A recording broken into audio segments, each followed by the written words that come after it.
I was born and raised in mainland China. I lived there for the first 20 years of my life. Then I've been living overseas for the past 15 years or so. I go back to China to visit my parents every year or two before COVID-19. Then I noticed I started to experience reverse culture shocks every time I go back.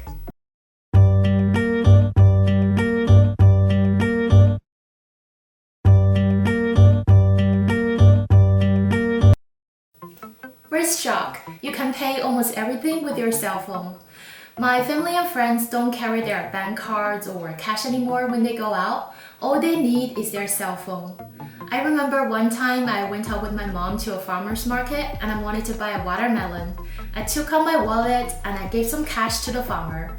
And then she looked at me like I'm some crazy tourist. She said, "We don't take cash anymore. Can you pay by WeChat? Just scan my QR code here."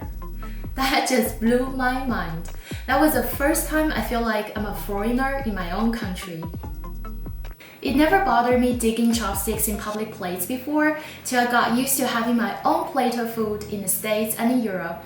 Then it started to bother me when I see my dad eating whatever's on his chopsticks and then licking the sauce off his chopsticks before putting them right back in the main plates we share. I don't want to say anything because I don't want them to feel that I become difficult and fancy about plate sharing. So every once in a while, I can't help but serving myself plenty of stuff before everyone else started eating, especially when there are people who smoke or drink strong liquor at the table. When I first introduced my French husband to my Chinese family and friends, it didn't bother me at all when they bombarded us with personal questions like how much money he makes, when are we getting married and having kids, and when are we buying a house, stuff like that. Now when we go back and if anyone judges us with how much money we make or what type of house we're living, I simply reply, none of your business. I know I sound rude to quite a few Chinese, but once I learned to build personal boundaries, I cannot go back anymore. Foreigners and mixed-race kids attract a lot of attention in China. I think this is because they look very different from the majority Han nationality, who are kind of homogeneous looking to one another. Understanding that mentality, I usually enjoy a friendly chat with the random strangers on the street who showed interest in my little family. They generally like to know which country my husband comes from and what languages we speak at home. Some would give very interesting comments like, "Your older son looks 88% Chinese, whereas your younger son looks 65% French."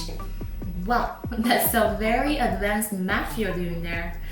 And then every once in a while, we came across some really curious folks who stare at my children way too long and way too close to the point that my children started to feel uncomfortable. And I would be like, "Hello, can I help you with something?" I used to carry toilet paper with me wherever I go in China because there's usually no toilet paper in public bathrooms. Then I've been living outside China for so long, I stopped doing that. When I went back for holidays, it's really embarrassing to find out I'm in the toilet with no toilet paper. Oh, another funny detail about toilet paper is that we need to throw them in a bin instead of in the toilet after it's been used. Because according to my mom, if we flush down too much toilet paper, it would block the old sewage system. And it's not funny to see crap water reversing back in your toilet and overflowing on your bathroom floor. So she keeps this little bin right next to our toilet to gather all the used toilet paper.